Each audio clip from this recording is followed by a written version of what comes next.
Nous avons l'honneur d'accueillir pour cette conférence ce soir Barbier, Bernard Barbier. Alors, certes, beaucoup me diront, vous n'avez rien dans le 07. Peut-être moins rasoir ou trop piquant, qui sait, mais vous avez bel et bien un point commun, l'espionnage. Ça n'a pourtant pas toujours été ainsi. Vous n'êtes pas né avec un Walter PPK dans la main, vêtu d'un costume blanc, bien au contraire. Vous grandissez dans la ferme de vos parents, au cœur du Loiret, et tout jeune, dès 14 ans, vous arrêtez l'école et vous commencez à travailler dans la volaillerie régionale, qui était à l'époque tout sauf un nid d'espion.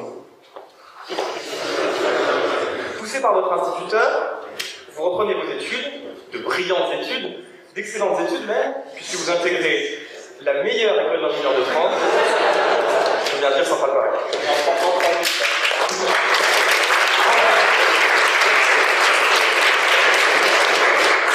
Donc en 1973, vous entrez à l'école Centrale Paris, et vous y faites un passage remarqué, puisque votre professeur de physique vous engage à prendre un poste au CEA en 1977, au service des applications militaires, où vous suivez de près l'arrivée du nucléaire dans l'armement français. Vous quitterez ce poste, non sans hésitation, en 1989 pour intégrer la Direction Générale de la Sécurité Extérieure, plus connue sous le terme de DGSE, qui est le service de renseignement français extérieur, quasi homologue de la NSA au Royaume-Uni. Vous êtes alors le directeur de la cryptographie, puis de la recherche scientifique, et vous vous efforcez d'influer une modernisation des systèmes de sécurité qui étaient à l'époque beaucoup trop vétustes, en important notamment des supercalculateurs des États-Unis. Et en 1996, pourtant, vous décidez de rebasculer au CEA, au laboratoire d'électronique et de technologie de l'information, puis de nouveau, volte-face, vous retournez à la DGSE en tant que directeur technique avec sous votre commandement près d'un tiers des agents français, soit 2000 personnes. C'était en 2006. Vous quittez le poste en 2014 et jouissez alors d'un statut d'expert en cybersécurité et en cyberdéfense. Vous avez ainsi pu, dans votre carrière, constater, en parallèle, la numérisation du monde, la militarisation du cyberespace, mais aussi des collectes de données à très grande échelle, voire très grande échelle. Et vous avez réussi à transformer le système de données français pour en faire aujourd'hui le deuxième réseau de recueil de données en Europe, derrière les Britanniques. Fort de votre expérience et plus libre aujourd'hui, vous avez accepté notre invitation ce soir pour nous parler de cybersécurité et d'espionnage, et nous vous en remercions. Bonne conférence à tous.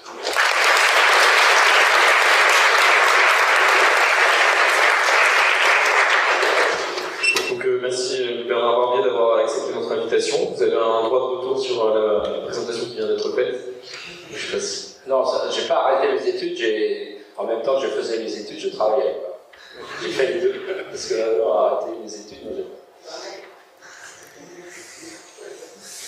Ouais, ce soir, quand j'ai passé le concours, en fait, j'ai passé le concours, je pouvais aller soit au MIT, soit à Mille-Pont, soit Centrale, donc j'ai choisi Centrale.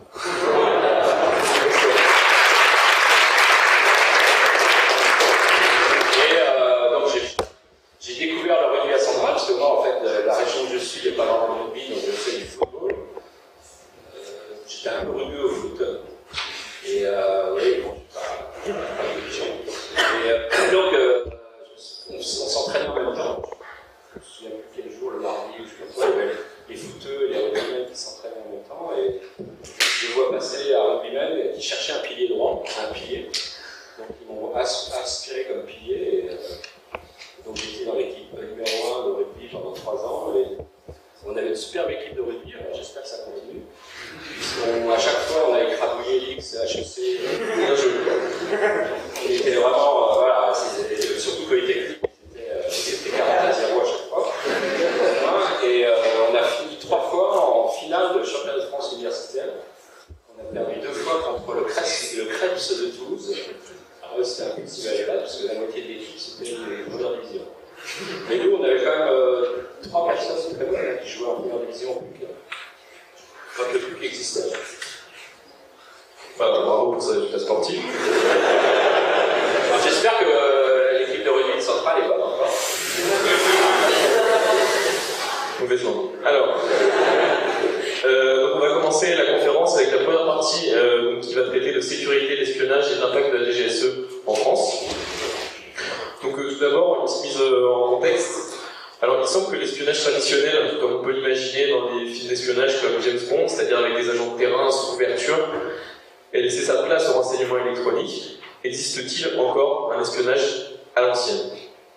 Alors, je pense que c'est de l'espionnage à l'ancienne, mais ceux qui payent l'abonnement Canal+, il y a quelque chose qui est sublime, c'est le Bureau des légendes, qui n'est pas sur Canal+, hein, donc c'est saison 2. Donc il y a eu la saison 1, il y a eu je sais pas combien.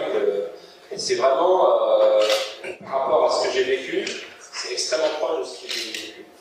Donc on est complètement en dehors des films d'espionnage américains où on voit des satellites, n'importe quoi.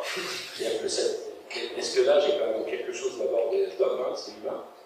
Alors après, la technique, effectivement, a beaucoup changé, hein, parce que moi j'ai été beaucoup à l'initiative finalement de la mise en place de cette technique au sein de la DGSE. Mais justement, la DGSE, comme c'est un service intégré, vous savez, aux États-Unis, il y a la CIA qui fait du renseignement humain par des sources humaines, et la NSA qui fait du renseignement technique, plus un troisième organisme qui fait du renseignement image, hein, donc la National Geospatial Agency. Donc ils ont 3 agences qui ont beaucoup de mal à disposer. Nous, ce que je disais aux gens de la CIA et de la NSA, moi, mon collègue patron de la CIA, qui était le directeur de renseignement de la DGSE en France, je faisais 5 minutes à pied, j'allais le voir. Parce que la DGSE a un avantage fondamental, c'est que le renseignement humain et le renseignement technique sont intégrés dans le même service. Et la très grosse évolution que j'ai menée, c'est d'intégrer les équipes, c'est-à-dire qu'on a rapproché les gens, c'est-à-dire que dans des open space communs, les gens qui faisaient du renseignement humain, puis les gens qui faisaient de l'analyse, ils étaient en même temps que les équipages. Et ce rapprochement, analyse, renseignement technique et renseignement humain a été une évolution fondamentale de la DGSE. Donc le renseignement technique est devenu très concordant parce que par l'utilisation d'Internet, la quantité d'informations techniques est absolument gigantesque.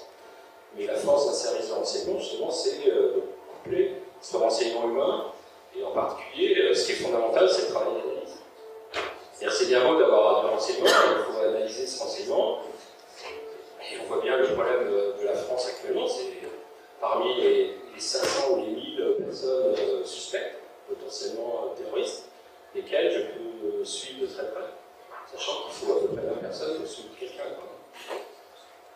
Donc le renseignement technique est extrêmement important, mais je pense que le couplage des deux est fondamental.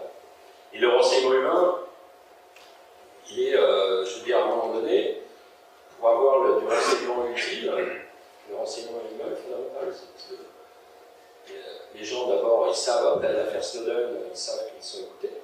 Snowden a quand même, pour moi, je le dis devant vous très clairement, c'est un traître. C'est sa patrie, hein, donc il a trahi son pays. Maintenant, on peut lui dire qu'il a plein de qualités, mais d'abord, c'est un traître. Et donc, parce que voilà, il y a des choses qu'il pouvait faire autrement.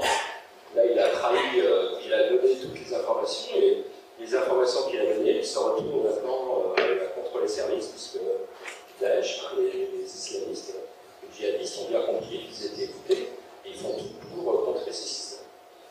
Et on voit bien que, voilà, donc, la quantité d'informations techniques est gigantesque, et donc le problème, c'est cette analyse, à partir de là, qu'est-ce que je fais, quel est, finalement, et à un moment donné, le renseignement humain, c'est quand même, dire, si vous avez réussi à tamponner, ce qu'on a dit, tamponner, c'est quelqu'un qui est proche de l'émir islamiste, qui est très proche et qui sait exactement ce que pense l'émir islamiste, vous obtenez un renseignement fondamental.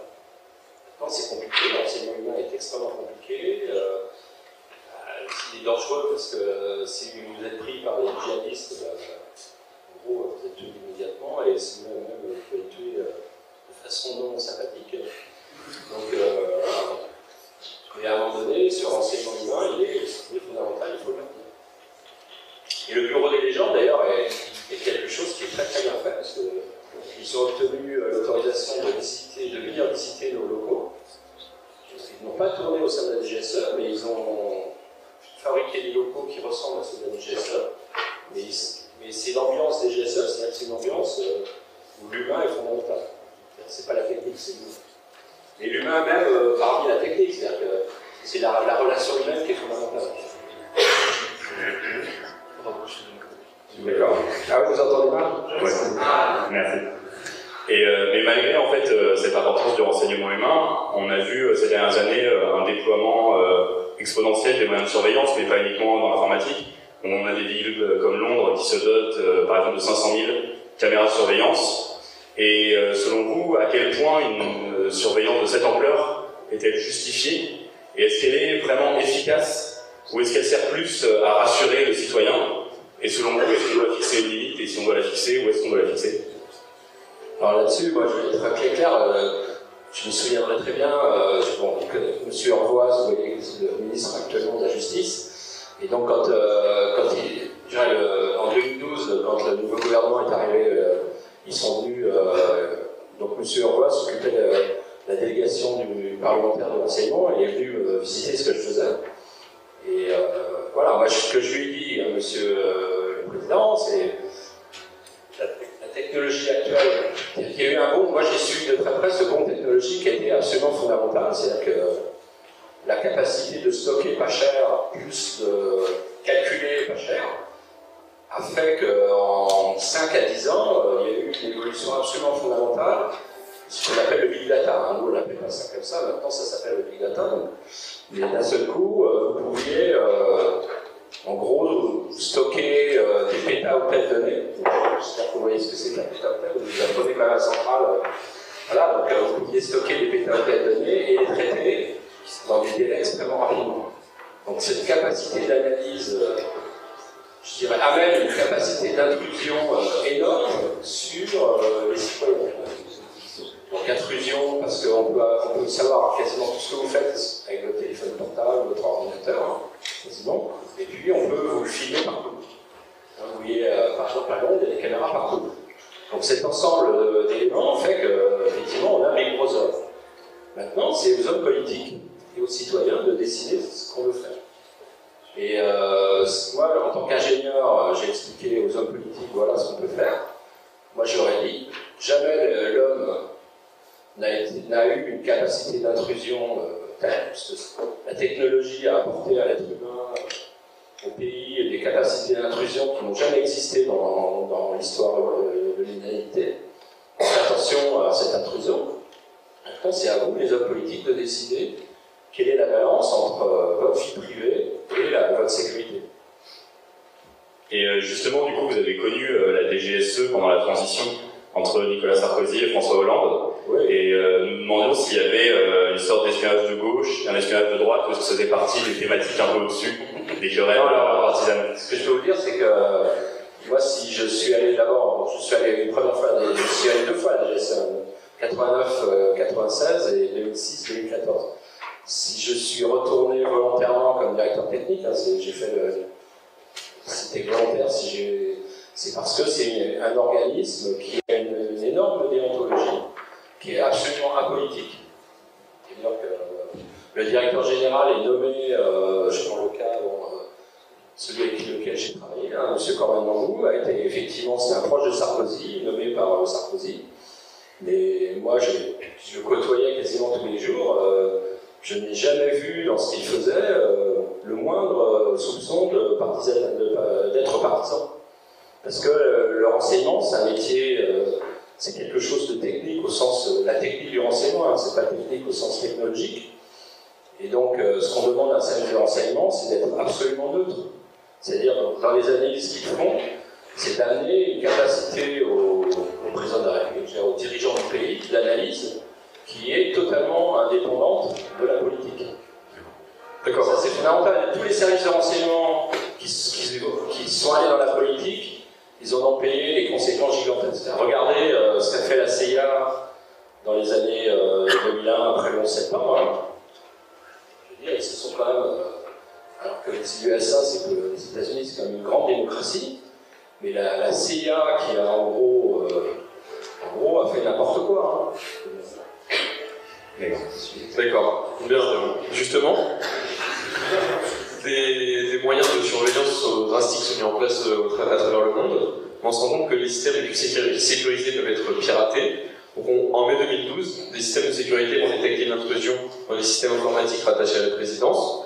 Donc leur but c'était de s'installer à demeure sans se faire voir. En novembre 2012, les Américains sont désignés comme commanditaires de l'attaque. En janvier 2013, le général Case Alexander se fait interroger par la DGSE. Quelques temps plus tard, Edward Snowden, dont vous parliez tout à l'heure justement, révèle une note de 4 pages rédigée entre autres par vous, Monsieur Barbier, dans laquelle vous demandez des comptes à vos homologues américains. Donc cette note atteste des tensions et de la méfiance existant entre Paris et Washington. Ces pratiques sont-elles finalement monnaie courante? Et si c'est le cas, comment gérer une telle crise et comment on peut accorder une nouvelle fois sa confiance après de tels agissements? Alors bon, là-dessus, je peux vous expliquer pas mal de choses. D'abord, Kate, c'est un copain pour moi maintenant, on est très amis. Kate Alexander, qui était le patron de la NSA, on s'entendait très bien tous les deux. Mais il faut savoir que dans les services de renseignement, on n'a pas d'amis.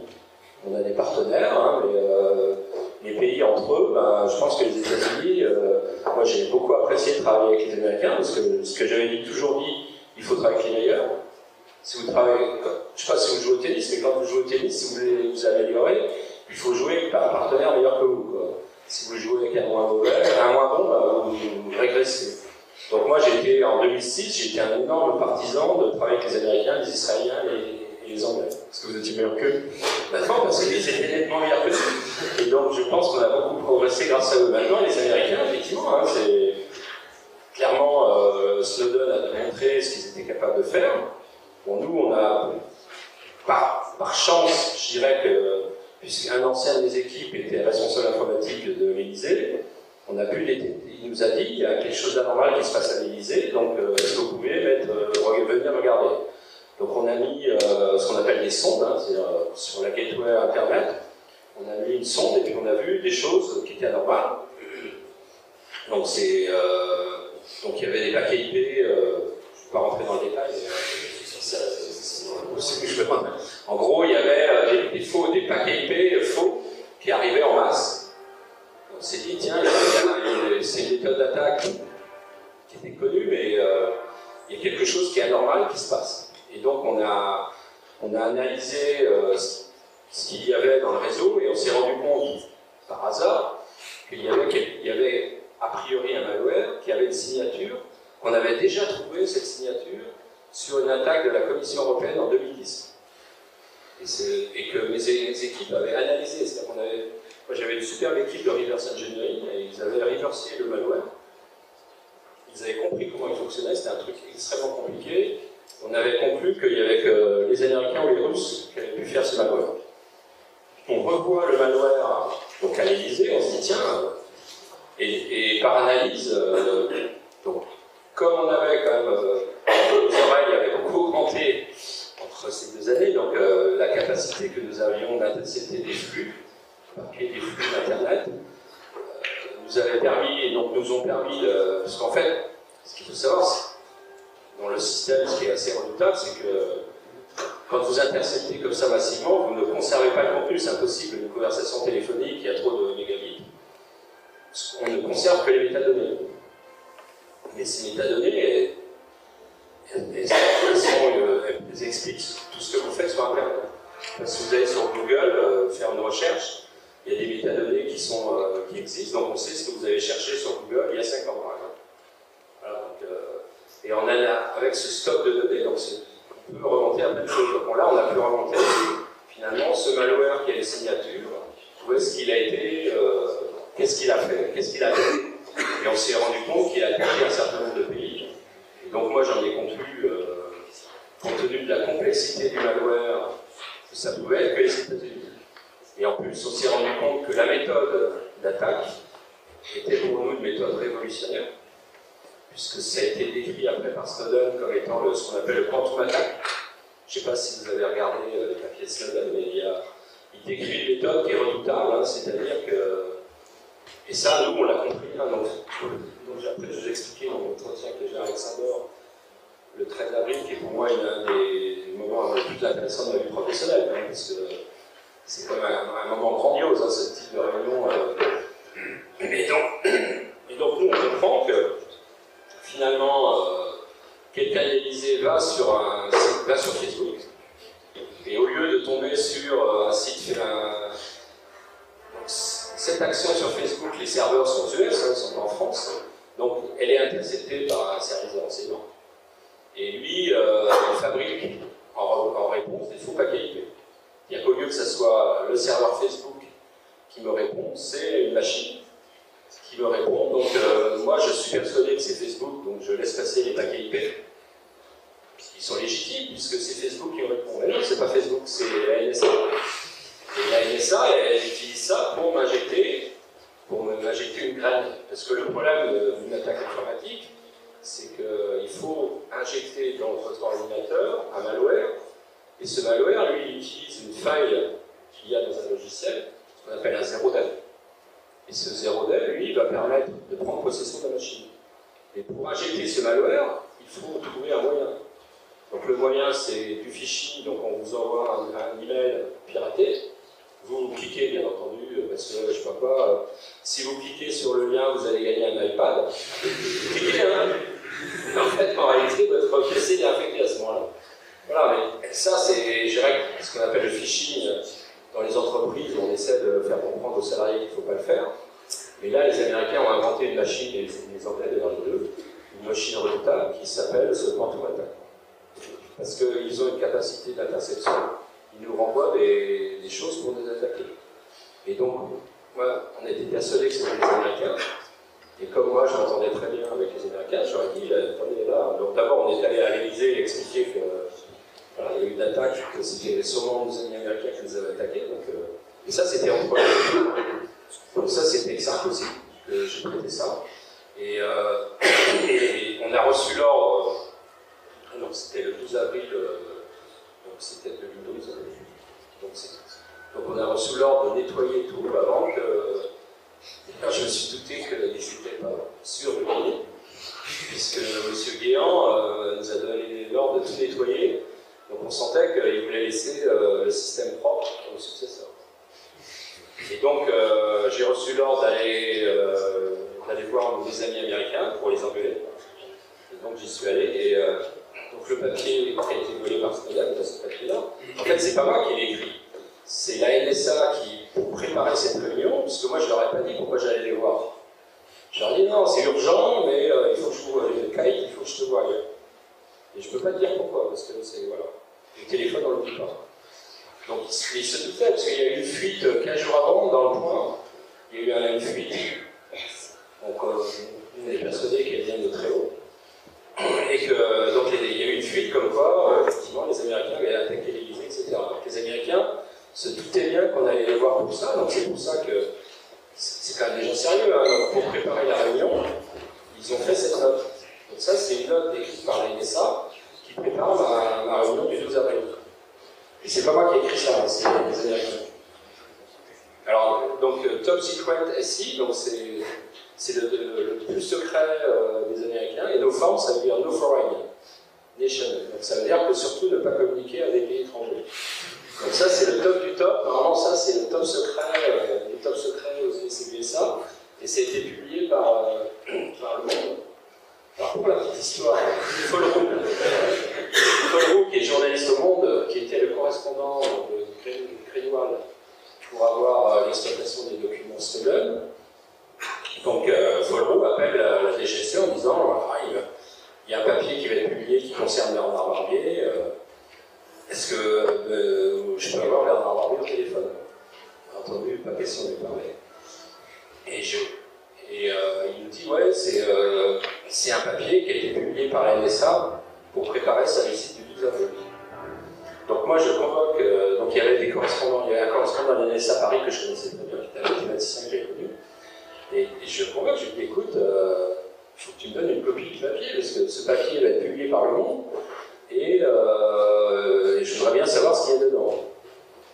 Il me dit, mais c'est impossible, Bernard, que je te donne le papier, parce que vous voyez, Top Secret est si innocent, il faut que ce soit le président Obama qui déclassifie le document pour que tu puisses y avoir accès. Je lui dis, mais attendez, arrêtez de m'emmerder. Il va y avoir 10 millions de Français qui vont le voir bientôt, et moi je peux pas le voir. Et ça a été, et je l'ai eu, le papier, une journée avant que Le Monde le publie. D'accord. Mais c'est très long, c'était un très professionnel.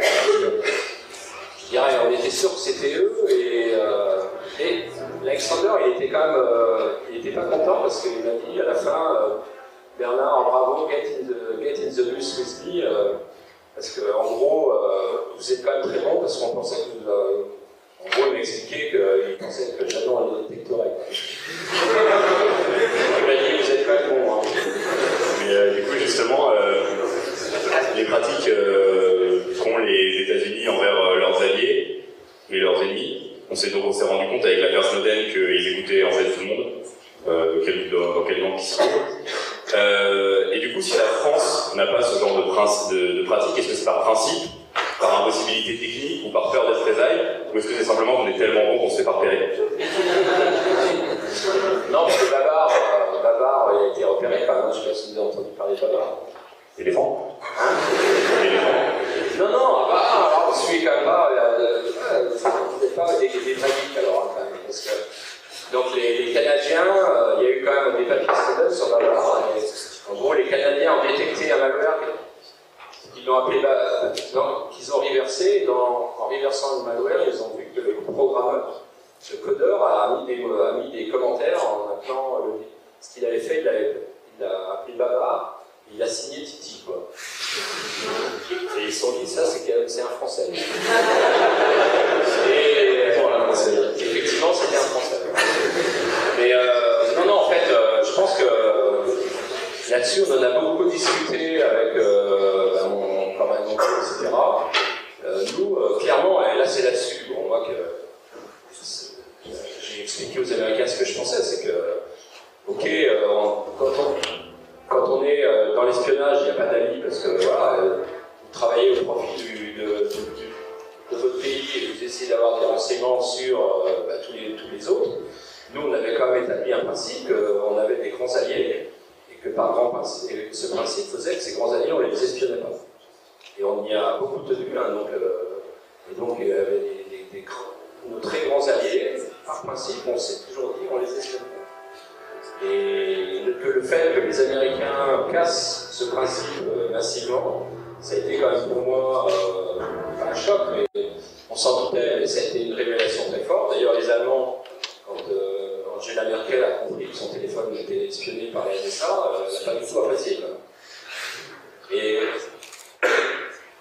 ce qui est étonnant, c'est dans l'analyse que peuvent faire les Américains. Alors bon, d'abord, je pense que jamais ils n'auraient pensé qu'ils auraient Snowden. Je pense que dans leur idée, Snowden pour eux ne pouvait pas exister, donc c'était quand même un échec pour les Américains d'avoir Snowden qui dévoilait 100 000 documents. Quand même, il a rendu public 100 000 documents de ce type-là, donc extrêmement secret. Mais donc effectivement, c'est ce type d'action reste secret, mais même en étant secret, j'estime qu'il y a quand même une déontologie à avoir. Et par exemple, on peut dire ce que vous voulez, les journaux peuvent dire ce que vous voulez, mais une très très forte de la déontologie de la DGSE, c'est de ne jamais espionner un Français quand il est sur le territoire français. Alors effectivement, quand il va en Syrie pour faire le djihad, je suis désolé, on espionne. Mais les Français ne comprendraient pas que les Français qui font le djihad en Syrie et qui risquent de revenir en France pour provoquer des attentats, je pense que si la DGSE les espionne, on ne verra pas notre devoir. D'accord, donc les relations sont tendues avec les États-Unis? Non, elles sont tendues. C'est nos meilleurs alliés. Donc, en parallèle, on travaille ensemble sur un certain nombre de pays de façon stratégique. Donc, mais c'est parce que, par principe, dans l'espionnage, il n'y a pas d'amis. D'accord. Il y a des alliés, il n'y a pas d'amis. Donc, on a quand même les mêmes intérêts en termes de défense, donc contre les terroristes, mais du coup, on n'a pas les mêmes intérêts économiques. Donc, il semble quand même que la NSA ait beaucoup plus d'informations que la DGSE. Et est-ce que une bonne option serait de créer une DGSE à l'échelle européenne pour essayer de lutter contre la masse de données de la NSA? Et déjà, est-ce que c'est possible? Et comment assurer la protection à l'échelle européenne?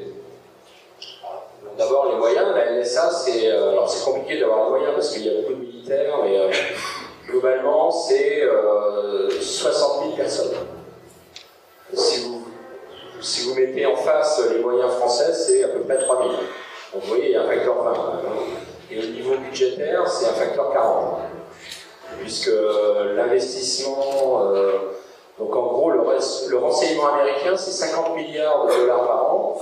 Le budget de la défense française, c'est à peu près 35 milliards, donc 32 milliards. Vous voyez déjà, les Américains mettent plus de renseignements que la France dans sa défense. Donc vous voyez le niveau. Après, je pense qu'ils ne sont pas bons, c'est-à-dire qu'ils gâchent beaucoup, quoi. Mais je pense que le problème, c'est pas d'avoir de tels moyens. C'est parce que finalement, les Américains, ils n'ont pas pu empêcher le 11 novembre. On voit bien que le renseignement, à un moment donné, ok, c'est bien beau d'en avoir beaucoup, mais si vous prenez l'attentat de Boston, par exemple, le marathon de Boston, on ne peut plus l'empêcher. Donc, vous voyez que les moyens infinis, à mon avis, c'est pas ça la solution. Et les Américains, en fait, ils ont un raisonnement. Après le 11 novembre, ils se sont dit il suffit de mettre plus de moyens pour résoudre le problème. Et on voit bien qu'en mettant plus de moyens, c'est pas ça qui résout le problème. Alors la France a des moyens limités. Moi, je pense que on a réussi. Moi, j'ai beaucoup participé en 15 ans, en disant je suis resté à peu près en cumulé 15 ans à la DGSE. Je pense que on a pu mettre la France quasiment au meilleur pays européen continental, donc au-dessus des Allemands. Alors effectivement, les Anglais, ils ont le GCHQ anglais, hein, qui est l'équivalent de la direction technique française, c'est 6500 personnes. Moi, quand je suis parti, on était 2500 personnes à la direction technique. L'INSU, qui est la NSA israélienne, hein, donc pour ceux qui connaissent ce qu'on appelle l'unité 1200, je ne sais pas si vous suivez très tout ça, donc qui a une certaine renommée, même une très grande renommée, donc qui est la NSA israélienne, c'est 6500 personnes. Vous voyez que la France a des ressources qui sont, j'estime, beaucoup trop faibles par rapport à ses ambitions, puisque si vous regardez la France et la Grande-Bretagne, on est à peu près pareil, hein, on a les mêmes ambitions, on est au Conseil de sécurité de l'ONU, on veut faire la guerre un peu partout, donc j'estime que nos moyens de renseignement sont à mon avis, sont inférieurs nettement à nos ambitions. Et voilà, à un moment donné, il faut savoir ce qu'on veut. On a décidé, là je ne vais pas faire de la politique, mais on a décidé d'aller à l'extérieur, donc de faire la guerre au Mali, de faire la guerre en Syrie, de faire la guerre en Libye. Et regardez, on a décidé de faire la guerre en Syrie, ok. Et je dirais, il ne faut pas croire qu'en face, ils ne vont rien faire. Donc en face, ils ont décidé de faire la guerre à la France.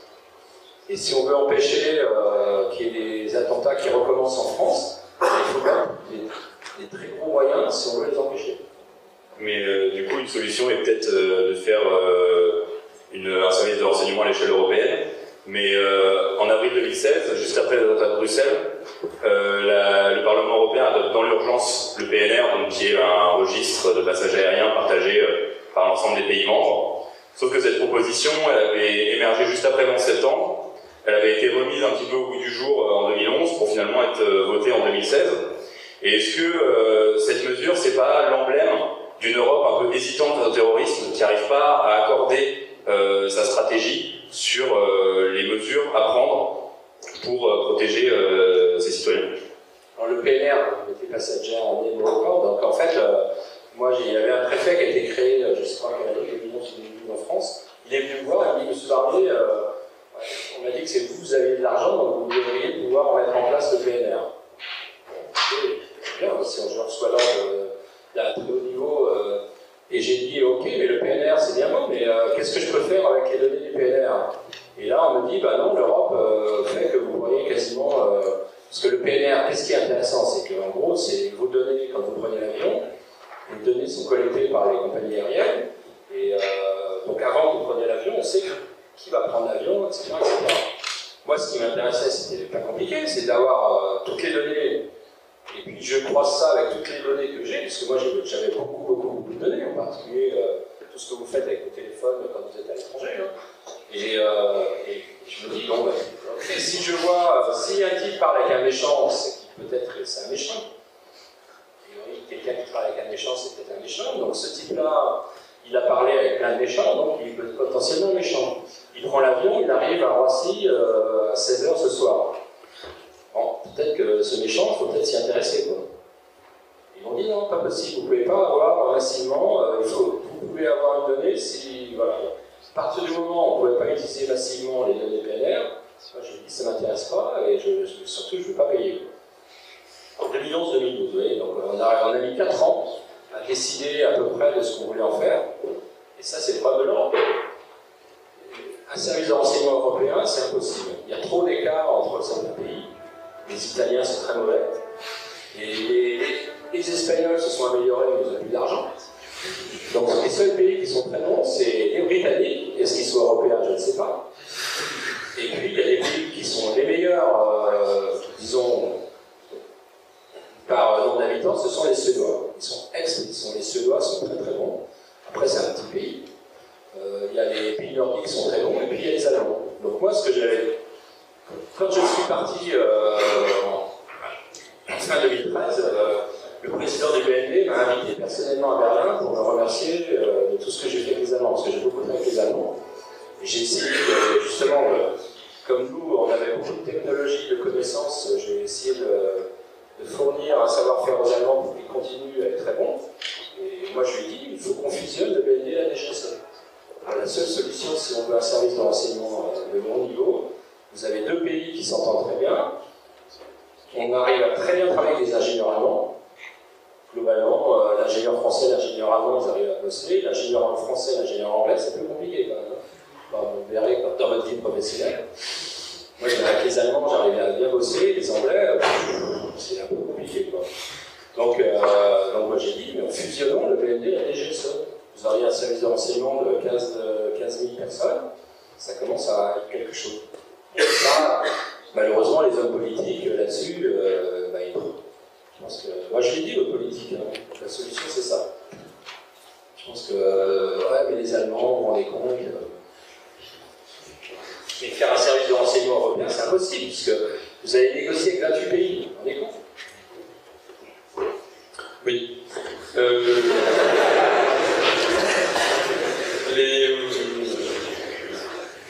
Malgré les différents moyens mis en œuvre pour essayer de contrer les attentats, on voit qu'il y en a toujours, et les médias en parlent beaucoup. Donc le 26 novembre 2015, le petit journal déclare que la DGSE aurait intercepté une conversation téléphonique la veille des attentats. Donc selon eux, la DGSE avait toutes les informations nécessaires pour contrer les attentats, informations ensuite démenties par le ministre de l'Intérieur et la DGSE. Donc pensez-vous que les Français ont toujours confiance en leur autorité de défense, et pensez-vous que les médias alimentent le sentiment d'insécurité latente? Bon, là-dessus, moi je ne sais pas, parce que ça c'est des choses extrêmement sensibles. Moi je ne suis plus à la DGSE, donc je ne suis pas informé. Hein, donc, après, je pense que la DGSE avait sûrement beaucoup d'indices, et c'est un peu comme le 11 septembre, c'est-à-dire qu'il y avait plein d'indices qu'il allait se passer quelque chose. C'est clair, hein. Moi quand je suis parti, on savait qu'il allait se passer beaucoup de choses. Hein. Pour la petite histoire, je peux vous dire que moi plusieurs fois, je suis allé, mes équipes m'ont dit tiens Bernard, viens écouter donc des Français qui étaient en Syrie, qui parlaient à leur famille, à leurs frères et sœurs donc en France, et il fallait voir un peu ce qu'ils racontaient. En gros, tuez-les tous, voilà, il faut faire le djihad en France, hein, pour voir la mentalité. Donc, et ça, c'était fin 2013, donc on était bien conscients que les Français qui étaient là-bas, ils voulaient revenir en France pour faire le djihad et en gros commettre des attentats, ça c'est clair. Maintenant, donc ce danger il était très bien connu hein, dès 2012, quand on a pu comprendre ce que faisaient les Français là-bas. Maintenant, la question c'est pour arrêter, pour stopper ce type d'attentat, il faut avoir un renseignement extrêmement précis. Et en gros, il aurait fallu arrêter préventivement les gens dans leur cache, là où ils étaient. Et pour avoir ce type de renseignement, la technique c'est très compliqué, ils sont cachés. Il fallait avoir du renseignement humain. Mais du renseignement humain dans ces réseaux-là, c'est quasiment impossible.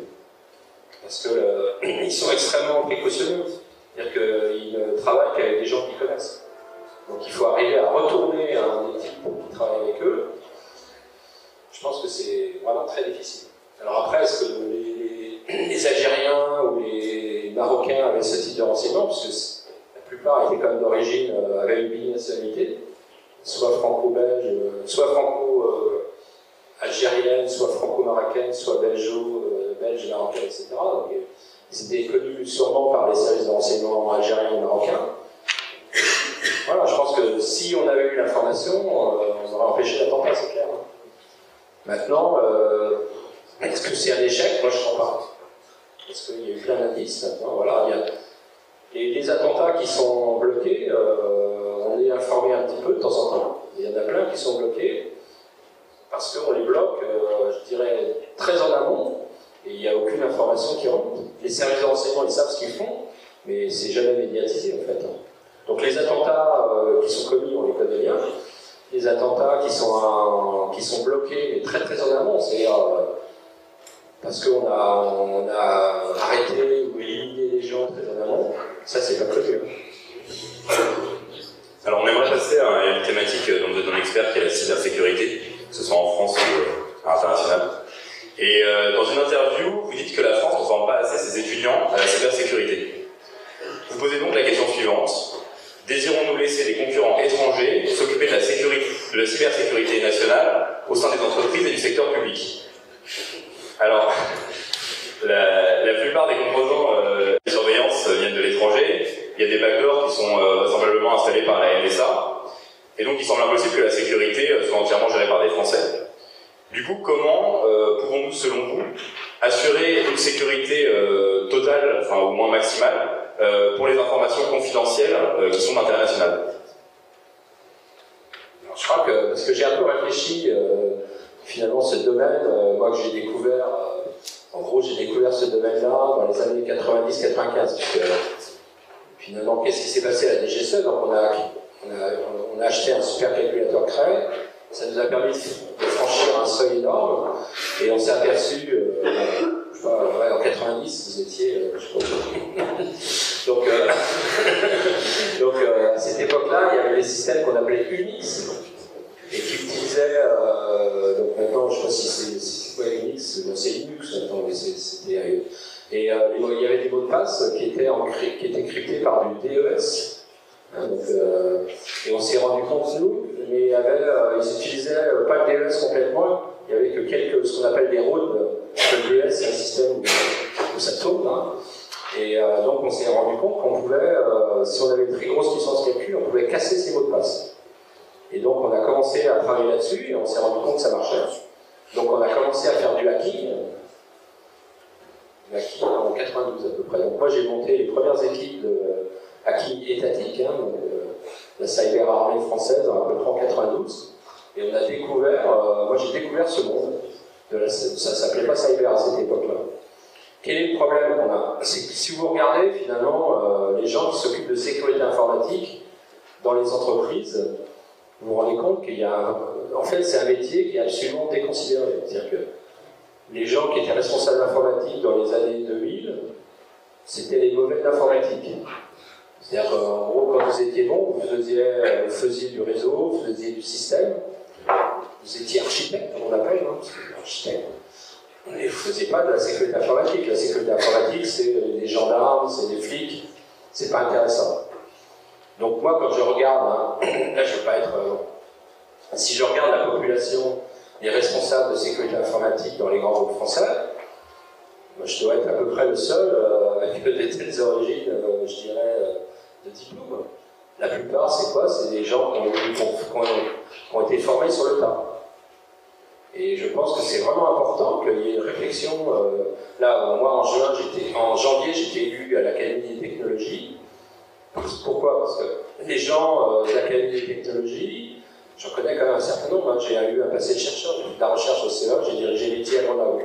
Donc je connais pas mal de gens de l'Académie de technologie.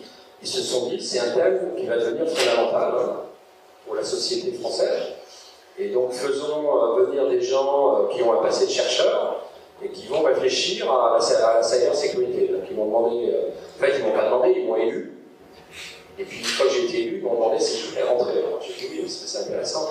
Mais je pense que actuellement on a beaucoup beaucoup de mal à recruter des gens dans la cybersécurité parce que beaucoup pensent que c'est pas un métier valorisant. Alors il y a toute une population qui s'éclate, c'est ce qu'on appelle les geeks, ou ce qu'on appelle nous les ethical hackers, hein. C'est-à-dire c'est des gens. Alors après ils peuvent pas être ethical parce qu'ils peuvent travailler pour leur compte.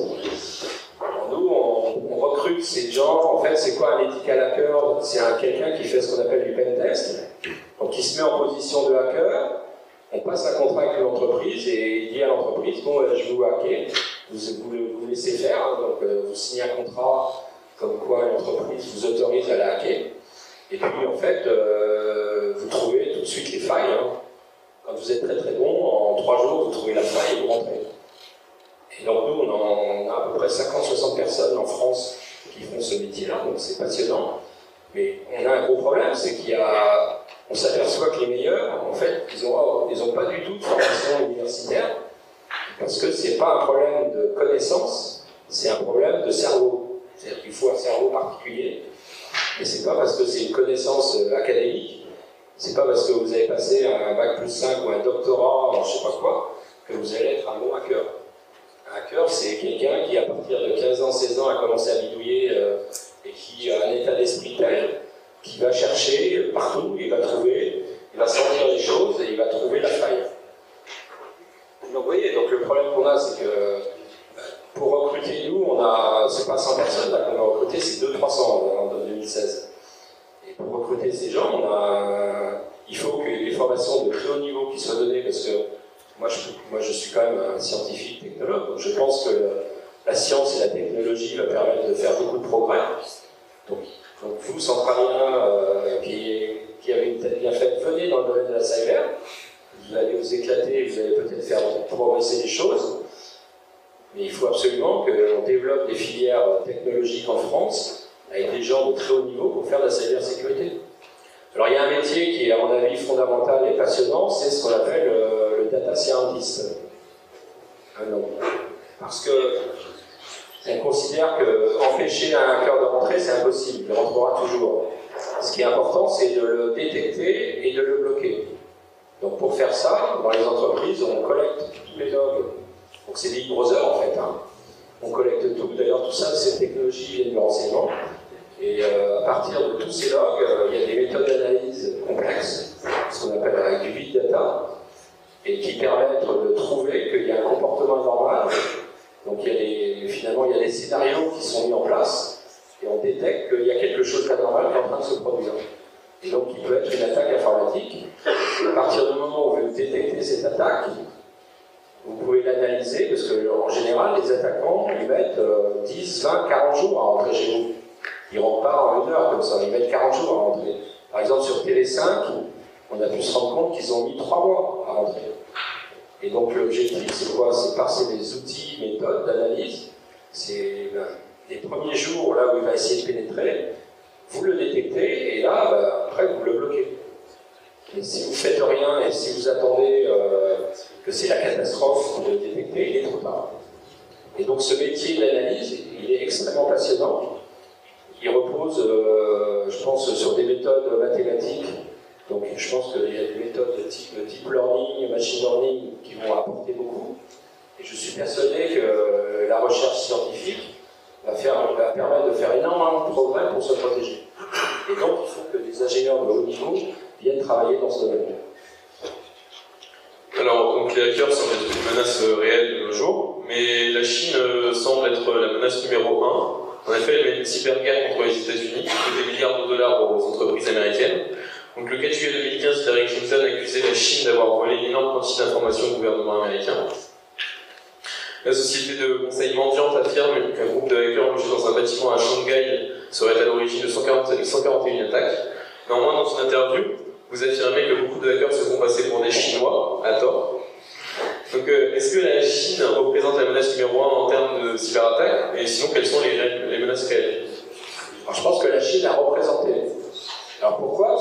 C'est très clair, et tout est écrit. C'est un colonel de l'armée populaire de libération, la PN chinoise, hein, qui a fait l'école de guerre chinoise dans les années 95, et qui a écrit un mémoire, qui est public, là vous pouvez le trouver sur Internet, qui explique que la Chine n'arrivera pas, dans la course aux armements, à dépasser les Américains avant 50, 60 ans.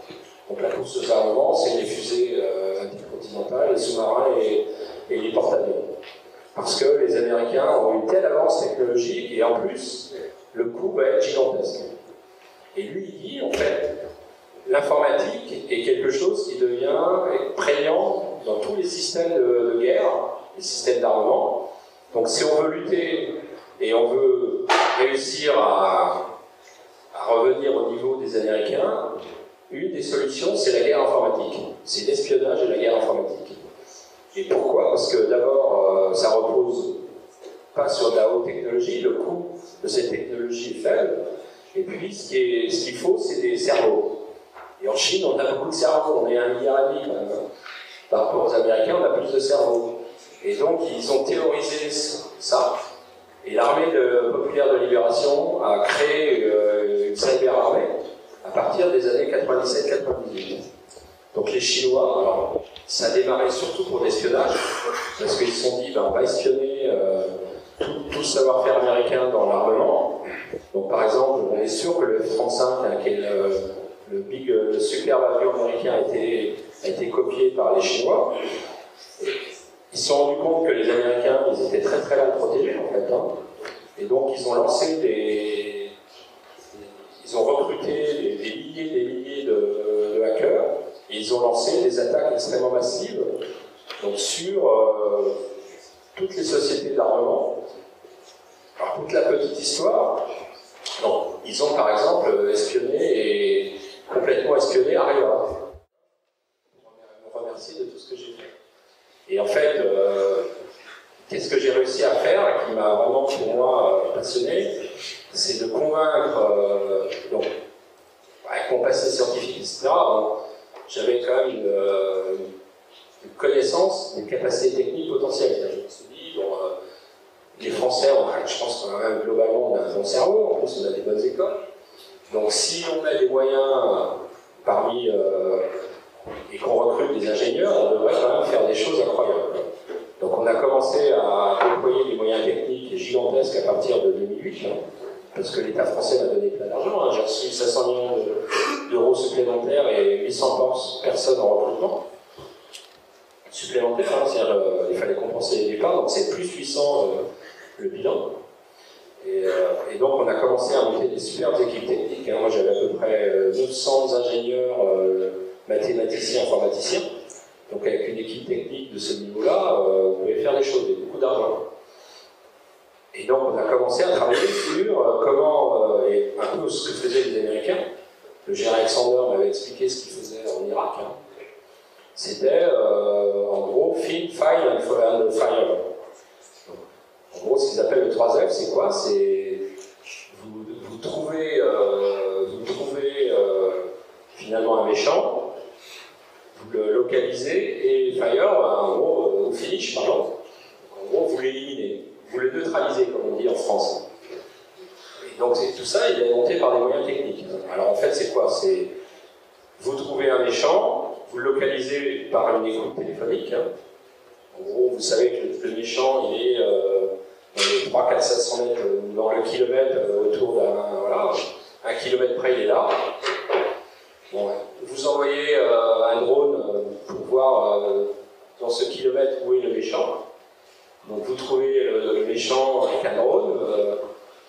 Donc vous le fixez, parce que en fait, il y a des systèmes optiques sur les drones, c'est des choses incroyables. Moi, les Américains m'ont accepté que j'achète les équipements qu'ils ont, donc c'est des systèmes qu'on appelle Wescam. Et en fait, l'équipement le plus performant qu'ils ne voulaient pas nous vendre, ils ont accepté de nous le vendre. Vous repérez quelqu'un à 7 km de distance, vous pouvez reconnaître la personne. Donc vous fixez quelqu'un, le système se fixe sur la personne qui peut bouger, courir, en fait. Parce qu'il y a un système informatique qui fait que vous avez un tracking. Et en gros, vous êtes à 7 km de hauteur avec un drone, et la personne, vous la suivez et vous la lâchez plus, quoi. Et puis, les drones américains, eux, ils sont armés. Et donc, une fois que vous êtes sûr qu'il n'y aura pas de dégâts collatéraux, les Américains, finalement, ils s'en fichent un peu du dégât collatéral. Vous envoyez un missile et la personne, elle est, comme on dit, neutralisée. En France, c'est pas ça. Mais moi, j'ai réussi à convaincre les équipes du service action en France de travailler avec la technique. Et ça c'était un moment passionnant. C'est de comprendre qu'on pouvait, par la technique, faire énormément de choses et de comprendre les militaires qui sont vraiment au top niveau des militaires. Les gens du service action, je pense que c'est les meilleurs commandos qui peuvent exister en France. Et moi, j'ai réussi à les convaincre qu'il fallait qu'ils se rapprochent des équipes techniques pour qu'on puisse travailler ensemble. Donc on a monté une opération, la première opération finalement technique qu'on a montée, c'était en juillet 2010, pour éliminer des gens qui étaient en train de fabriquer de l'explosif pour faire péter l'ambassade de France à Nouakchott, en Mauritanie. Et donc cette équipe de djihadistes qui était sûre que c'était des vrais méchants, ils ont été, comme on dit, neutralisés. Et donc le chef du commando, la Kalachnikov que j'ai dans mon bureau, c'est une vraie Kalachnikov, qui sur le cadavre neutralisé d'un djihadiste. Alors pourquoi c'est intéressant? Parce qu'en fait on a fait une préparation. On a montré aux militaires qu'avec les satellites, donc la France, on pouvait faire du 3D et on pouvait faire une maquette virtuelle 3D de toute la préparation du commando. Donc les types qui sont arrivés la nuit en quad, avec ils ont pu choisir virtuellement leur chemin, donc par une reconstitution 3D du terrain, donc c'était des dunes, et ils ont pu donc optimiser leur approche, donc pour arriver en général, les types ils sont attaqués à 5h du matin au lever du soleil, et donc ils les ont chopés à ce moment-là, et les types, comme ils venaient de se réveiller, ils ont été neutralisés. Et donc, finalement, toute cette approche technique que moi je connaissais bien, que les équipes connaissaient bien, on a réussi à convaincre nos collègues, qui étaient quand même plutôt des gros bras militaires, de travailler avec nous, et c'était une vraie révolution au sein de la DGSE. Et ça, pour moi, c'était, en tant qu'ingénieur, c'était vraiment un travail incroyable de faire ça, d'arriver à montrer que cette technologie, finalement, elle pouvait servir pour ces commandos et pouvait leur amener, parce que ces commandos, ils ont pour eux, un des fondamentaux pour eux, c'est je fais tout moi-même. Parce que d'abord ce que je fais est extrêmement secret, je suis sur le terrain dans des conditions de danger extrême, donc je dois être totalement autonome. Donc faire venir au sein de ce commando des équipes qui n'étaient pas du tout des gens de leur bande, entre parenthèses, c'était une révolution pour eux. Mais pour moi, c'était, je pense, quelque chose qui était, pour mon métier d'ingénieur, quelque chose d'assez fondamental. Et je suis vraiment très fier d'avoir cette Kalachnikov dans mon bureau qui représente cette avancée. Bon, pour la petite histoire, quand même, le chef du commando qui a fait ça, il est mort comme à Mogadiscio, en Somalie, 3 ans après, quand même. Puisqu'on a essayé de libérer un de nos camarades qui étaient prisonniers des Shebab al-Islam, qui sont les fous islamistes en Somalie. Et donc on a monté une opération qui s'est malheureusement mal terminée, où il y a eu 3 Français tués, dont le chef du commando. On a enterré à Perpignan, lui on a réussi à récupérer son corps. Donc il y a 2 Français dont les corps sont restés là-bas, et celui qui était le chef du commando, le corps a été rapatrié et il a été enterré à Perpignan par le président de la République, avec le président de la République. Voilà. Sous l'autorité du président de la République, je crois que c'était quelque chose qui est resté assez secret. Pour clôturer cette interview, on vous invite à jouer à un petit jeu qui s'appelle le Fast and Curious. Vous allez avoir 2 propositions, vous allez devoir choisir entre les deux en nous expliquant ou pas pourquoi. Alors, la première question, pour détendre l'atmosphère, du coup, vous êtes plutôt 007 ou 717? Ah, j'aime bien 007. C'est pas très patriote. Non, mais je pense qu'ils ont la primauté, quoi. Nous, on a essayé de copier, quoi. Ouais, c'est ce qu'on a fait. Bon, j'aime bien l'acteur, mais bon, l'original est quand même bien, quoi. Je partage parle pas du type, hein, je parle du après, bon, je pense que lui, il plaît aux femmes quand même. L'autre aussi. Mais il faut savoir que malheureusement, j'en ai jamais rencontré. Alors après, Deux barbiers bien connus, le barbier de Séville et vous, le barbier d'Orléans. alors c'est pas, à la limite, même, j'habite un petit village qui s'appelle Reigneville. Donc vous voyez, ce serait le barbier de Reigneville. Par contre, je suis un très grand amateur d'opéra. Du coup, une réponse un peu entre les deux. Enfin... Non, mais je ne veux pas faire de... J'aime bien le barbier de Séville, hein, c'est clair. Bon, le barbier d'Orléans, c'est autre chose. Alors, vous avez travaillé pour deux grands organismes qui créent des intérêts, qui défendent les intérêts français. Quel vous avez fait? Alors là, je peux pas... Non, là, Secret défense. Non, mais, j'ai été passionné par les deux organismes. Je pense que il y a eu un premier organisme où j'ai fait un boulot incroyable entre les années 77 et 89. Ensuite, ce que j'ai fait à Grenoble, c'était passionnant. La DGSE, ça a été pour moi 14 ans de ma vie professionnelle inoubliable. Moi, ce que je suis fier, c'est qu'avec ce que j'ai appris ici, j'ai pu le mettre au service de mes citoyens et de mes co-citoyens. Parce que... Après, bon, j'ai travaillé pour ce qu'il y a dans les sous-marins nucléaires, je suis pour beaucoup. Hein, donc, j'étais un des spécialistes du thermonucléaire français, donc les bombes thermonucléaires qu'il y a dans les sous-marins, c'est un peu ma patte. Alors après, on peut dire ça sert à quoi? Voilà, je pense que ça a empêché d'avoir des guerres mondiales jusque dans les années 2000, disons 90. Maintenant, la question qu'on peut se poser, c'est l'utilité du nucléaire militaire. C'est clair que le renseignement est devenu fondamental. Non, je veux dire, je peux pas... En plus, voilà, j'ai trop d'amis dans les deux que... D'accord. Lequel est le plus efficace? Je pense que le téléphone arabe est plus efficace que le téléphone rouge. Parce que le téléphone rouge, c'est que, faut pas croire, mais tout est... Je veux dire, ils ne s'appellent pas comme ça, les types, hein, et tout est préparé. Hein.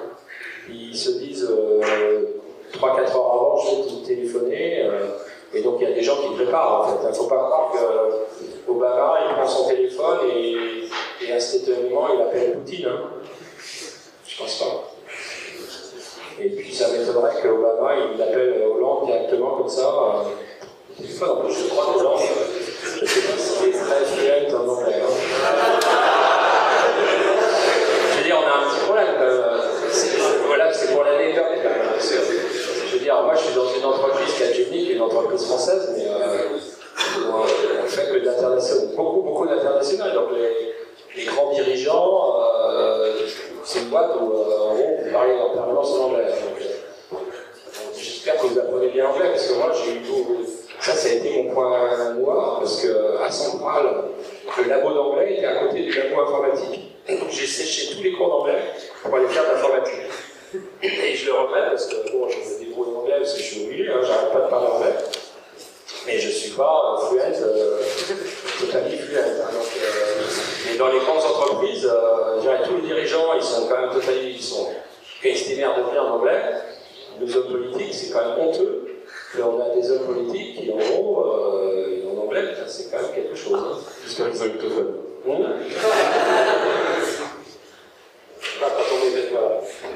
Alors, on pourrait dire qu'il y a deux manières de faire de l'espionnage. Soit vous écoutez tout et vous avez des grandes oreilles, mais c'est quoi le mieux, c'est d'avoir des grandes oreilles ou le bras long? Alors, le bras long, c'est pour voler ou pas? Ah bah, après, c'est vous qui voyez. Je pense qu'il faut... Alors, est-ce qu'on peut avoir les grandes oreilles et le bras long? Non, il faut choisir. Bah, c'est l'idée. Non, je pense que les grandes oreilles, pour moi, c'est... Alors, c'est péjoratif parce que on pense Big Brother, mais bon, je trouve que grandes oreilles, c'est mieux que Big Brother. Mais moi, je peux le dire, je suis absolument très fier d'avoir créé ces grandes oreilles françaises. Hein, parce que c'est quand même quelque chose de fondamental actuellement. Le choix du cœur. Donc, je vais un peu spoiler. Julien Assange, vous pouvez voir spoiler. Ouais, Edward Snowden, non, les deux, non, parce que Julian Assange, il n'est pas clair, hein, je suis désolé. Je pense qu'il est quand même accusé de viol, ce type-là. Bon, et à un moment donné, il ne veut pas affronter ses juges. Hein. Donc la Suède a demandé son extradition parce qu'il y a deux Suédoises qui l'ont accusé de viol, donc il n'est pas clair, ce monsieur. Et puis Edward Snowden, je suis désolé, il a totalement trahi son pays, quoi. Alors après, les Américains, ils n'auraient jamais dû, ce type-là était quand même un type instable. Ce qui est incompréhensible, c'est que les Américains, il était sous-traitant de la NSA, c'est que les Américains l'aient embauché comme administrateur système. Hein. Pourquoi Edward Snowden a volé les documents? Il était administrateur système.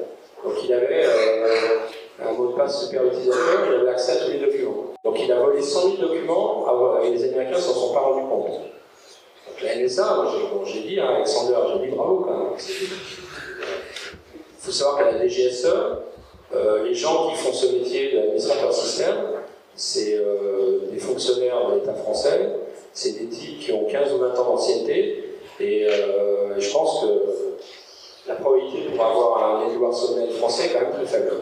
Et vous pensez que Snowden, il a aidé la France, enfin, ça a servi à la France à l'affaire Snowden, mais ça a plutôt... ça a été contre ses intérêts? Non, pour la France.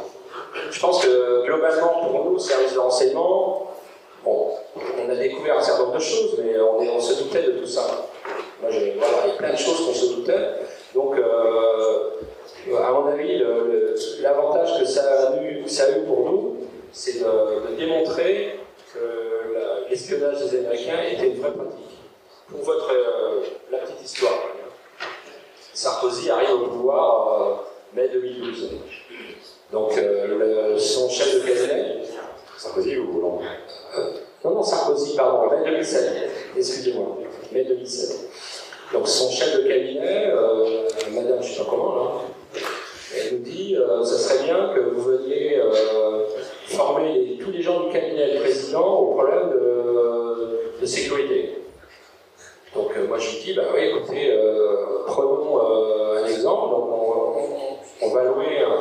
On va s'installer comme si on était dans l'ambassade des États-Unis. Hein. Donc il faut savoir que, si vous connaissez, l'ambassade des États-Unis est quasiment à 100 mètres de l'Élysée.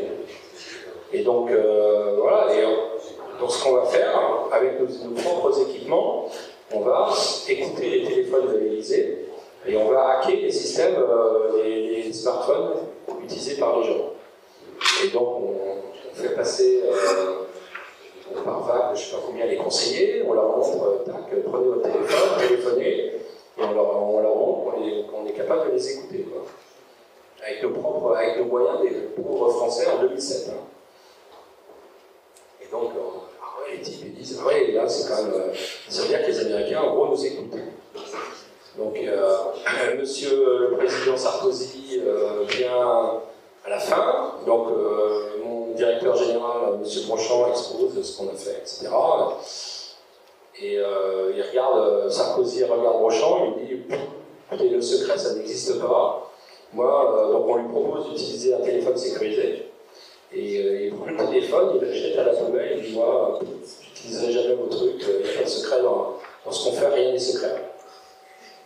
Donc l'Élysée, ils ont continué à utiliser leur propre téléphone, à envoyer des SMS à tout va pendant les conseils des ministres, avec nos amis américains en face, quoi.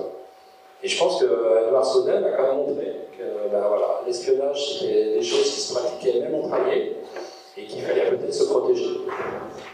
Et il a montré aussi qu'il y avait un vrai problème d'indépendance.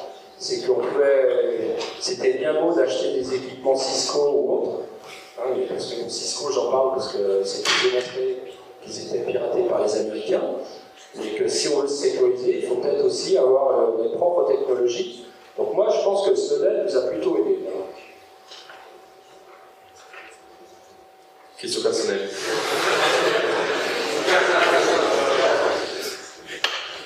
Moi, je dirais sous la couette. Hein. C'est plus confortable. Bon, je sais pas, mais vous êtes... A priori, il y a deux personnes. A priori. Donc ça, c'est des trophées comme la Kalachnikov, quoi. Il n'y est pas ici, mais c'est tout ce que vous avez dans votre bureau. Ouais. Alors, ouais, c'est vrai.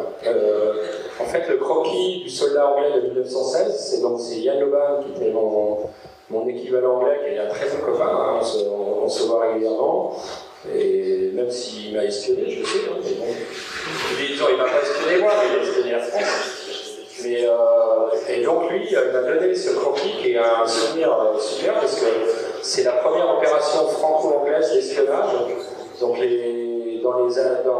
la France, pendant la guerre 1914-1918, a mis en place des services de renseignement extrêmement forts. Ils ont commencé à faire de l'espionnage des communications, hein, ce qu'on appelle le SIGINT. Ils ont commencé à le faire dans les années 1914. Et donc les Anglais et les Français se sont associés.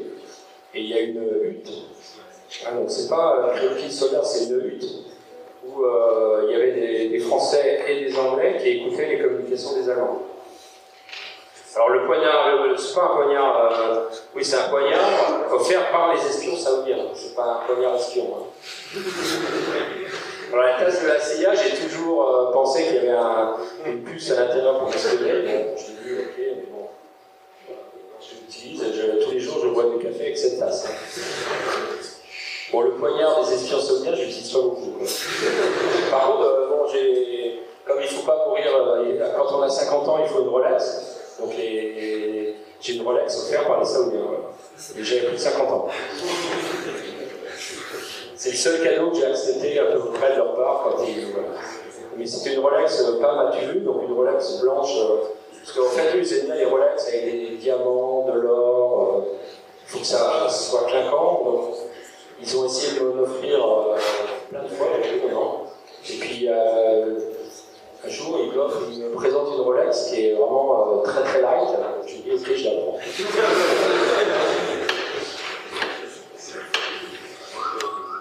On vous remercie pour cette conférence. Et... Ah oui, pour les Saoudiens, j'ai quand même pour la petite histoire. Donc je pense que les Saoudiens m'ont beaucoup aidé parce que je les ai beaucoup aidés. Bon, sur ordre d'ailleurs de l'Élysée, hein, et ils m'ont décoré de la plus haute médaille qu'ils ont. Ils m'ont convoqué, alors pour la petite histoire quand même, je vais raconter. Donc ils m'ont demandé de venir un week-end pour me remettre la médaille, parce que pour eux, le dimanche ils ne travaillent pas. Et donc moi j'ai demandé à y aller, donc j'avais une collègue de travail avec qui je m'entendais très bien. Et je voulais absolument qu'elle vienne, parce qu'elle avait beaucoup participé. Et bon, là, j'ai repris des kilos, mais à l'époque, quand même, j'ai quand même couru le marathon en 3 heures, quand même. Hein. Parce qu'après, quand j'ai arrêté de revenir, j'ai pris plein de kilos, et donc j'ai eu toute une phase marathon. Là, j'essaie de recommencer, mais voilà, j'ai quelques kilos en trop. Mais donc, avec cette collègue, qui est, elle, une folle de marathon, on allait courir très très souvent ensemble. Et je dis aux Saoudiens, je viens, mais il faut qu'elle puisse venir courir avec moi. Et elle court en short. Donc elle ne va pas mettre un voile pour courir. Quoi. Donc pas question qu'elle ne va pas courir avec un survêtement et un voile. Quoi.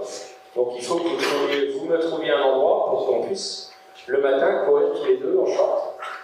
Et elle sans voile. Donc ils nous ont mis dans l'académie militaire.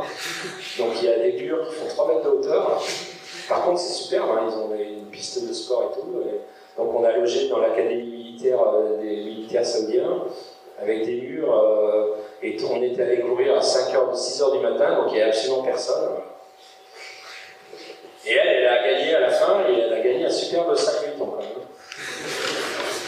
Et donc, ils m'ont remis une superbe Légion d'honneur que j'ai dans mon bureau d'ailleurs. Il y a un truc clinquant, horrible, et voilà, qui est la plus grosse distinction de la royauté saoudienne. On va passer aux questions du public. Donc, s'il y a quelques questions. On n'a pas de micro portatif, du coup. Ce sera à la voix. Oui. Bonjour. Je voudrais revenir sur ce que vous avez dit, par exemple, sur Alpha. Vous affirmez dire que pour surveiller les opérations entreprises par les hackers de l'étranger, en fait, il faut surveiller ses propres entreprises. Donc, par exemple, Areva, vous avez détecté, enfin les Américains ont détecté, en surveillant Areva, que des hackers tentaient une opération sur Areva. Non, c'est pas en surveillant Areva, c'est-à-dire que si vous avez des grandes oreilles, les oreilles, c'est les réseaux IP en fait. Vous pouvez passer toute l'activité et vous prenez toutes les métadonnées, ce qu'on fait les métadonnées. Et là, à partir de l'analyse de ces métadonnées, vous pouvez remonter en particulier à des attaques informatiques. Parce qu'il y a des protocoles, il y a un certain nombre de choses extrêmement précises, et vous pouvez remonter en particulier à des signatures. Parce que les malwares, par exemple, beaucoup de malwares, pour extraire l'information, vont crypter l'information. Ils vont établir un tuyau avec un serveur de contrôle commande. Parce que l'information, quand c'est du vol, dans de l'espionnage, il faut bien faire fuir l'information. Et pour la faire fuir en toute discrétion, vous la chiffrez. Et le fait de chiffrer l'information, ça apporte une signature.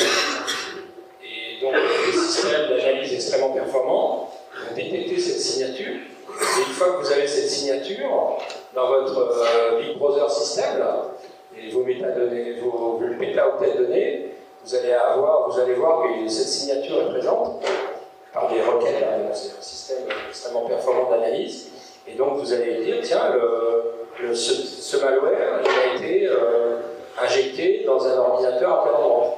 Et vous espionnez pas, quand vous prenez un tuyau, une fibre optique qui fait, je ne sais pas combien, il y a des millions de communications qui passent, vous prenez toute la fibre optique. Donc vous voyez tout passer.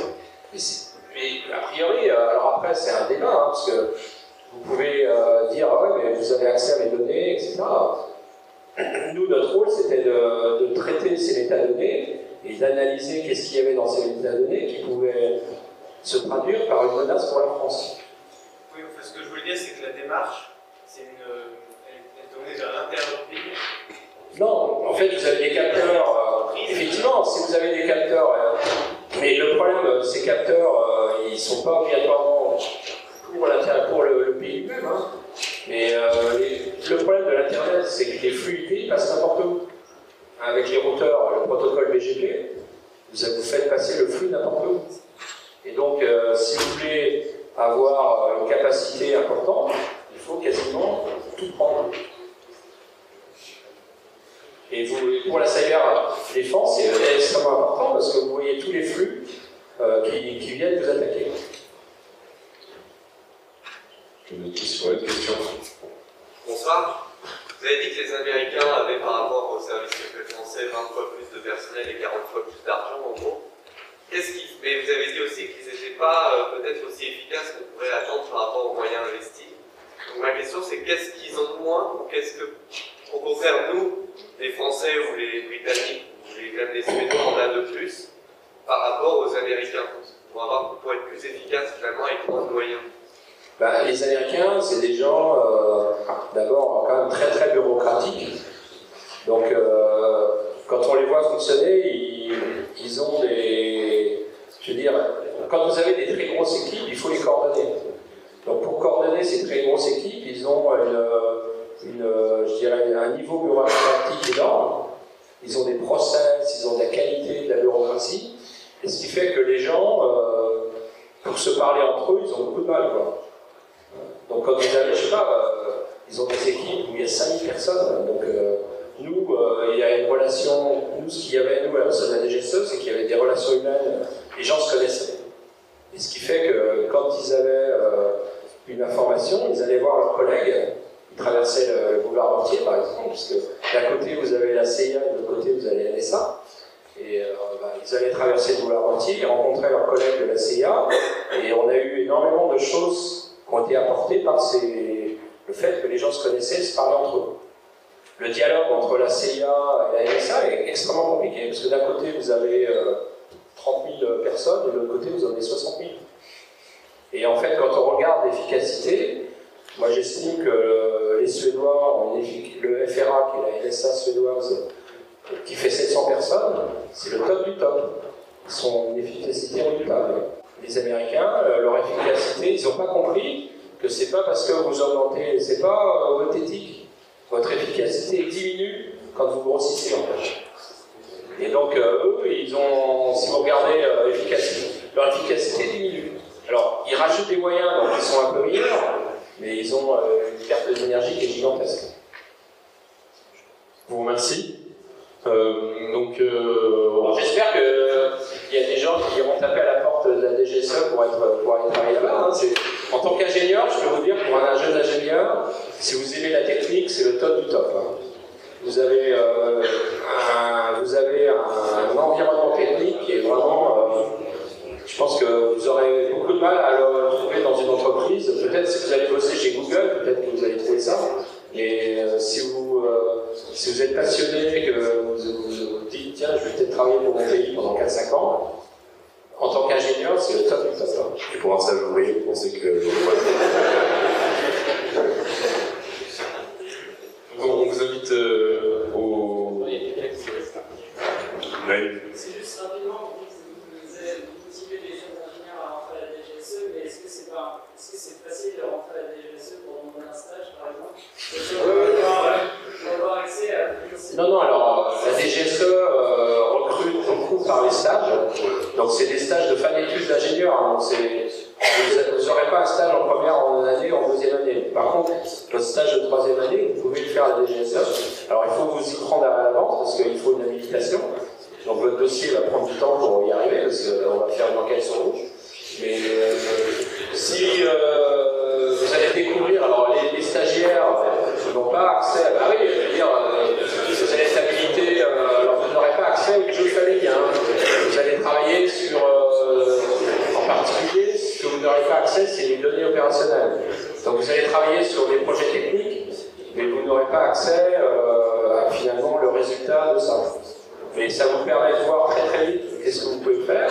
Et puis 80% la DGSE recrute beaucoup à partir de ces stagiaires, parce que, et là vous avez un contrat, vous êtes contractuel avec un contrat, donc vous pouvez faire 2 fois 5 ans. Les salaires d'embauche sont, moi je me suis battu pour qu'ils soient à peu près égaux au privé. Alors c'est sûr qu'après, au bout de 6-7 ans, les salaires sont plus les mêmes. Dans le privé, si vous êtes très bon, vous avez une augmentation salariale forte. Si vous êtes très bon, attention. Dans la DGSE, c'est beaucoup plus linéaire l'augmentation. Mais faire 5 ans là-bas en tant que jeune ingénieur, c'est à mon avis, c'est le top. Hein. Et après, vous n'avez aucun souci pour trouver du boulot. Hein. Je veux dire que les grandes entreprises françaises, moi, venaient me piquer les gens. Hein, parce qu'ils savent que c'est une très bonne formation. Vous remercie, vous avez tout fait. Et